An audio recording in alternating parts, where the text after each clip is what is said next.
Movie की starting में हम एक लड़के को देखते हैं जिसका नाम टियान होता है। टियान के हाथों में कोई मैजिकल की होती है। फिर वो उस की को एक जगह पर लगाता है जिससे यहाँ के अंडरग्राउंड पैलेस का सीक्रेट दरवाजा ओपन हो जाता है। तब सभी लोग अंदर की ओर जाने लगते हैं, लेकिन तभी अचानक से कोई चीज इन पर अटैक करने लगती है, जो कि असल में 2 हेड वाला मॉन्स्टर स्नेक था। और ये लोग अपनी जान बचाने के लिए फौरन भागने लगते हैं। फिर हमें वॉइस ओवर में बताया जाता है कि यहाँ पर कई सालों पहले हेशुई कंट्री हुआ करती थी, जो अचानक से रातों रात एक ही पल में रेत के अंदर दफन हो गई। फिर बहुत से राजा, महाराजा, इन्वेडर्स और भी कई लोग यहाँ पे उस पैलेस की खोज में आए, क्योंकि वो उस पैलेस में दफन गोल्डन मून जेम को हासिल करना चाहते थे, लेकिन कोई भी वहाँ से आज तक जिंदा लौट के नहीं आ पाया।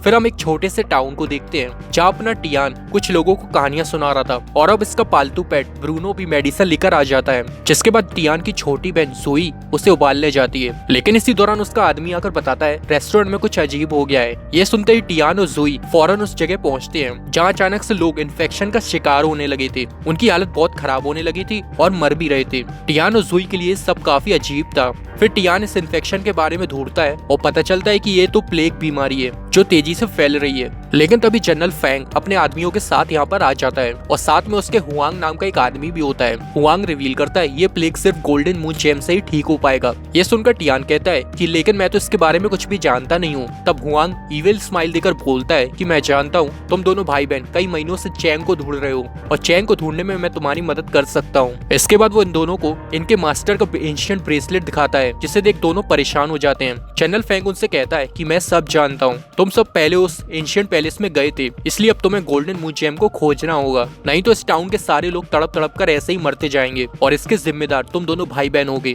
अब टियान को मजबूरन उसकी बात माननी पड़ती है, लेकिन वो जनरल फैंग को अपने साथ नहीं ले जाना चाहता था, जिस पर फैंग किसी दूसरे को उनके साथ भेजने का फैसला करता है। अब रात को टियान उस बारे में सोचने लगता है जो उसका मास्टर पैलेस के अंदर गया था, और वो चैंग और जोई के साथ बाहर इंतजार कर रहा था। लेकिन काफी देर होने पर भी मास्टर बाहर नहीं आते, इसलिए तीनों उन्हें ढूंढने के लिए पैलेस के अंदर चले जाते हैं, और हम देख पाते हैं कि कोई अनजान चीज इन पर नजर रखी हुई है और इनका पीछा भी कर रही है। फिर इनको मास्टर मिल जाते हैं जिसकी हालत बहुत ज्यादा खराब थी। तब वो उन्हें उठाकर बाहर निकालने लगते हैं, लेकिन तभी चैंग के पीछे कोई आ जाता है जो असल में वही 2 सिर वाला मॉन्स्टर स्नेक था। दूसरी ओर टियान और सुई मास्टर को सही सलामत लेकर बाहर आ जाते हैं, लेकिन पैलेस के अंदर मॉन्स्टर स्नेक चैंग पर अटैक कर देता है। अब टियान चैंग को खोजने अंदर जाने ही लगता है कि तभी ये जगह पूरी तरह टूटने बिखरने लगती है, क्योंकि चैंग ने उस सांप को मारने के लिए अंदर एक्सप्लोसिव ब्लास्ट कर दिया था। चैंग को खो देने पर टियान बहुत ज्यादा अफसोस करता है और रोता भी है।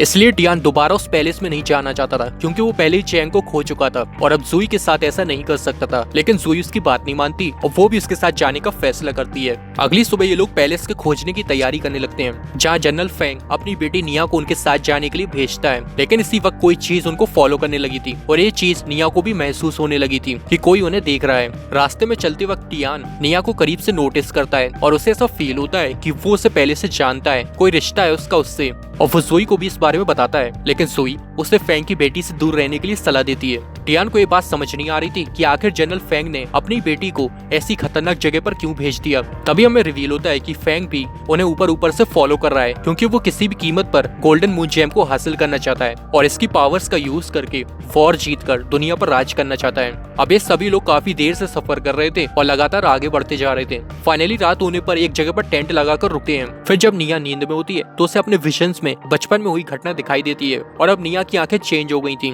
और इस वक्त भी कोई चीज इनका पीछा कर रही थी। अब सुबह के वक्त यहाँ पर कुछ लुटेरे आ जाते हैं और इनके साथ वाले लोगों को बंदी बना लेते हैं। सब काफी डरे होते हैं, लेकिन निया अपने हथियार चेनविंग से उन्हें एक एक करके बुरी तरह से मारने लगती है। तब बाकी सभी लुटेरों का मुकाबला करते हैं। बाकी बच्चे सब जंगल की तरफ भागने लगते हैं और निया, टियान, सुई सब उन्हें पकड़ने लगते हैं। लेकिन इसी वक्त उनके सामने एक तेज तूफान आने लगता है, जिसे देख इन सब की हालत टाइट हो जाती है। फिर सभी लोग अपनी जान बचाने के लिए इधर उधर भागने लगते हैं, जिसके दौरान लुटेरे तो तूफान के अंदर खींचे चले जाते हैं, जबकि टियान और बाकी लोग एक जगह पर छुपने जाते हैं। तभी इसी वक्त निया, जो मैजिकल की होती है, वो गिर गई थी, उसे लेने जाती है, और तूफान को उसकी तरफ आता देख टियान फौरन उसे बचाने जाता है, लेकिन टियान खुद उसमें फंस जाता है। तब निया अपने स्पेशल वेपन चेनविंग से उसे बाहर की तरफ खींचकर बचा लेती है, और अब तूफान भी यहाँ से आगे की तरफ बढ़ जाता है। वो सब बच जाते हैं, लेकिन कुछ ही पल में यहाँ की जमीन की रेत खिसकना शुरू हो जाती है, जिसकी वजह से निया नीचे धंसने लगती है, जिसे बचाने के लिए टियान उसकी चेनविंग वेपन को पकड़ लेता है। लेकिन उसी वक्त सुई भी नीचे जाने लगी थी, जिससे देख सिंह उसे बचाता है। लेकिन इसके बाद में सभी लोग यहाँ से नीचे गिरने लगते हैं और अब किसी गुफा वाली जगह पर आ जाते हैं। थोड़ी देर बाद ये सब यहाँ से बाहर निकलने का रास्ता खोजने लगते हैं, लेकिन अब ब्रूनो काफी परेशान होने लगा था, क्योंकि कोई अनजान चीज अभी भी इनके आसपास मौजूद थी और उन्हें देख रही थी। फिर इनको यहाँ का एग्जिट मिल जाता है, जो पत्थरों से ब्लॉक हो गया था। इसे खोलकर नदी को फॉलो करते हुए एक घने जंगल में पहुंच जाते हैं, लेकिन इसी वक्त कोई चीज इनके एक आदमी को खींच लेती है। अब सभी लोग काफी डर गए थे और आसपास की जगह को चेक करने लगते हैं। तभी टियान के पास एक डेड बॉडी गिरती है, जिससे देख टियान अब सभी को सावधान और अलर्ट रहने के लिए कहता है। लेकिन कुछ दूर जाने पर उन्हें एक और लावारिस भरी डेड बॉडी मिलती है, जिसे चेक करने पर टियान समझ जाता है कि यहाँ के पौधों में कुछ गड़बड़ है, ये कोई मामूली जंगल नहीं है। तभी अचानक से कुछ दरख्त इनकी तरफ आने लगती है। इनसे बचने के लिए सब भागने लगते हैं, क्योंकि ये दरख्त सबको एक एक करके जहर से मार रही थी। उनके कई आदमी फंसकर मारे जाते हैं। तभी निया भी एक जहरीले पौधे पे गिर जाती है और अब उसके असर से निया बेहोश होने लगी थी। तब टियान उसे अपने साथ लेकर भागने लगता है, लेकिन अब सुई का पैर एक ट्रैप में फंस जाता है, जिसके बाद जिंग उसे अपनी जान पर खेलकर बचाता है। वहीं निया को अब अपने पिता चैनल फैंग की बात याद आती है, जिसने कहा था कि गोल्डन मून जैम के मिलते ही टियान उसके साथियों को मार देना। लेकिन अब उसकी हालत काफी खराब थी, इसलिए टियान उसके लिए पानी लेने जाता है। तभी निया को कुछ फ्लैशबैक्स आने लगते हैं, जिसमें उसकी माँ ने उसे बताया था कि वो हीशुई वंश की एडवाइजर है और गोल्डन मून जैम की हिफाजत करना उसकी जिम्मेदारी है। अब टियान इससे कोई मेडिसिन देता है, जिसके बाद में निया होश में आ जाती है और अब काफी बेटर फील करने लगती है। फिर टियान इससे अपनी लाइफ के बारे में बताने लगता है और रिवील करता है कि उसके माँ बाप नहीं है, एक अनाथ हूँ। लेकिन मेरे मास्टर और उनके बेटे चैंग ने मुझे इस बात का कभी फील होने नहीं दिया। ये जानकर निया भी उसे अपनी जिंदगी के बारे में बताती है, जो भी उसे याद है। वो कहती है कि फैंग उसका असल फादर नहीं है, बल्कि उसने इसे बचपन में गोद लिया था।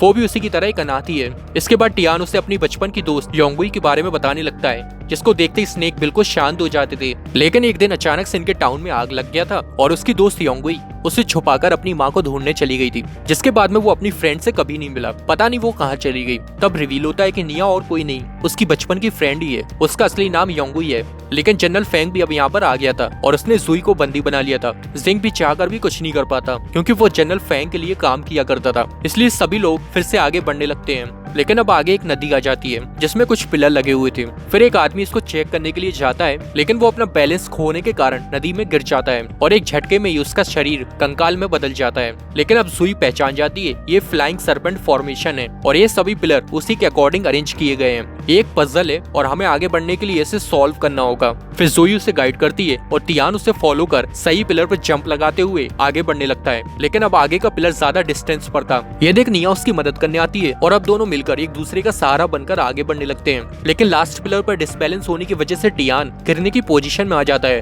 और अब निया की आंखें एक बार फिर से अजीब तरीके से चेंज होने लगी थी। फिर वो खुद को संभालती है और अपनी चेन विंग से टियान को पकड़कर किनारे पर आ जाती है, जिससे पजल फाइनली सॉल्व हो जाता है। इसके बाद सभी पिलर्स अपने आप अरेंज हो जाते हैं और बाकी लोग भी दूसरी तरफ आ जाते हैं। लेकिन तभी उनके सामने वही 2 हेड वाला स्नेक आ जाता है, जिसके बाद सभी उस पर लगातार फायरिंग कर उसे यहाँ से भगा देते हैं। अब ये सभी लोग पैलेस के पास आ गए थे। तब जनरल फैंग टियान से दरवाजा ओपन करने का ऑर्डर देता है, जिस पर जुई उसे ऐसा करने से मना करने लगती है, क्योंकि गोल्डन मून जेम गलत हाथों में चला जाएगा। लेकिन अब जनरल फैंग सियो को मारने की धमकी देता है, जिस वजह से टियान को मजबूरन वो दरवाजा खोलना पड़ता है। इसके बाद ये लोग जैसे ही अंदर पहुंचते हैं, वही 2 हेड वाला मॉन्स्टर स्नेक उनके सामने आ जाता है। अब इसे देखते ही सब उस पैलेस में छुपने लगते हैं, क्योंकि स्नेक ने उन्हें खाना शुरू कर दिया था। फिर ये लोग देखते हैं कि गोल्डन मून जेम तो इसी के सर पर लगा हुआ है। वहीं फैंग इससे कुछ भी करके हासिल करना चाहता था, इसलिए वो बिना देर किए अपने लोगों से स्नेक पर फायरिंग करवाने लगता है। लेकिन 2 हेड स्नेक उनकी उम्मीद से ज्यादा पावरफुल था। यहाँ तक कि इतनी गोलियां चलाने पर भी उसे कोई फर्क नहीं पड़ रहा था। साथ ही वो उससे और भी ज्यादा गुस्सा आने लगा था। इसी दौरान निया स्नेक के सामने आ गई होती, लेकिन वो सिर वाला स्नेक उसे कोई भी चोट नहीं पहुंचा था। जबकि इसके अलावा जितने भी लोग दिखाई देते हैं वो उनको बुरी तरह से मारना शुरू कर देता है। अब देख बाकी लोग भागना शुरू कर देते हैं, लेकिन अब स्नेक भी लगातार इनका पीछा करने लगा था, इसलिए सभी लोग इसके सामने फंस जाते हैं और वो फिर से इनके कुछ लोगों को खा जाता है। तभी अचानक से ये जगह टूटने लगती है, जिसके बाद यहाँ चारों तरफ अंधेरा हो जाता है। फिर कुछ वक्त के लिए चारों तरफ सन्नाटा छा जाता है, लेकिन अब स्नेक फिर से अचानक उनके सामने आ जाता है और काफी खतरनाक तरीके से गुस्से में हमला करने लगता है। फिर बाकी लोग बचकर एक जगह पर आ जाते हैं जहाँ दुनिया के खोए हुए प्राचीन ट्रेजर्स आइटम्स रखे हुए थे। तभी स्नेक सुई पर हमला करने वाला होता है, जिसे देख टियान टियान उसे बचाने की कोशिश करता है, लेकिन वो स्नेक उल्टा उसी पर हमला कर देता है, जिससे टियान अब अकेले उसके सामने फंस गया था। ये देख निया उसकी मदद करना चाहती है, लेकिन फैंग उसे रोक लेता है। तब ये देख जिंग टियान की हेल्प करने जाता है, लेकिन स्नेक अब उसे मारकर दूर फेंक देता है। लेकिन तभी एंड मोमेंट पर निया उसके सामने आ जाती है, जिसके बाद स्नेक शांत हो जाता है, क्योंकि वो 2 सिर वाला स्नेक पहचान गया था कि निया को और कोई नहीं बल्कि हिशुई एडवाइजर की वंशज है, यानी कि डिसेंडेंट है। इसके साथ ही वो निया से भी बात कर रहा था। तब निया बोलती है कि मैं यहाँ गोल्डन मून जेम लेने आई हूँ। इस पर स्नेक पूछता है कि क्या तुम हिशुई कंट्री को फिर से रिस्टोर करना चाहती हो, लेकिन फिर ये बात निया को समझ में नहीं आती और वो स्नेक को बताती है कि मुझे प्लेग से अपने टाउन के मासूम लोगों को बचाना है, जिससे सिर्फ वो जेम ही ठीक कर सकता है। तब वो स्नेक कहता है कि ये जेम एक दिन फिर से पूरी हिशुई कंट्री को फिर से रिस्टोर कर सकती है, लेकिन अब इसकी जिम्मेदारी तुम्हारे ऊपर है और अब तुम जैसा चाहो उसका वैसा यूज कर सकती हो। फिर वो 2 हेडेड स्नेक उनको एक फ्लैशबैक दिखाता है, जहाँ सारी सच्चाई पता चलती है। असल में जनरल फैंग ने ही अपने साथियों के साथ उनके टाउन पर हमला किया था और इसी दौरान फैंग ने ही निया की माँ को मारा था, क्योंकि माँ ने उसे गोल्डन मून जेम के बारे में बताने से मना कर दिया था और साथ ही उसके गाँव को भी जला दिया था। साथ में फैंग ने गांव की नदी के पानी में कुछ मिलवा दिया था, जिस वजह से ये प्लेग फैली हुई है। अब इस तरह से जनरल फैंग का सच बाहर आ जाता है, लेकिन अब निया पूरी तरह से चेंज हो गई थी। फिर टियान उसे समझाने लगता है, लेकिन वो उल्टा उसका ही गला पकड़ लेती है और कहती है मैं इस जेम और पैलेस की गार्जियन हूँ, इससे कोई नहीं ले सकता। तब टियान इसे अपनी ब्रेसलेट दिखाता है और बताता है कि मैं चैंग, सुई और मास्टर हम चारों भी हिशुई कंट्री के वंशज हैं, लेकिन तुम कंट्री को रिस्टोर करके क्या करोगी जब वहाँ रहने वाली कोई जिंदा नहीं रहेगा। अब ये सुनते ही मॉन्स्टर स्नेक टियान और निया दोनों को आजाद कर देता है, साथ ही वो बेशकीमती जेम भी निया को दे देता है। अब उसकी प्रोटेक्टर की जिम्मेदारी खत्म हो गई थी, इसलिए अब वो 2 सिर वाला स्नेक इस पैलेस से गायब हो जाता है। तभी जनरल फैंग चालाकी से उस जेम को ले लेता है। ये देख टियान उससे जेम लेने की कोशिश करता है और अब निया भी फैंग के खिलाफ हो गई थी। इसके बाद ये सभी एक साथ मिल जाते हैं और फैंग को जकड़कर उससे जेम लेने का ट्राई करते हैं, लेकिन फैंग भी काफी ताकतवर था। इसी बीच जेम हवा में उड़ जाती है और वो गलती से फैंग के अंदर चला जाता है, जिसकी पावर से जनरल फैंग पहले से और भी ज्यादा ताकतवर हो जाता है। अब टियान और बाकी लोग फिर से जेम लेने की कोशिश करते हैं, लेकिन इस वक्त फैंग की स्पीड काफी बढ़ गई थी और वो काफी तेज हो गया था। उनके हर वार को आसानी से डॉच कर रहा था, जिससे उसे अब रोक पाना बहुत मुश्किल था। लेकिन तभी उस पर निया अपने हथियार चेन विंग से अटैक कर देती है और सब एक साथ उसके पेट पर जोरदार हमला करके मून जेम को बाहर निकाल लेते हैं, जिसके बाद वो फाइनली इसे हासिल कर लेते हैं। लेकिन अब यहाँ की रेत फिर से खिसकने लगी थी। ये देख टियान और उसके साथी तो बाहर भाग जाते हैं, लेकिन फैंग पत्थरों के नीचे फंसकर मारा जाता है। इसके बाद ये लोग बाहर आ जाते हैं और इस जेम की पावर से अपने टाउन के लोगों को ठीक करने में कामयाब हो जाते हैं और इसी के साथ ये मूवी यहीं पर खत्म हो जाती है।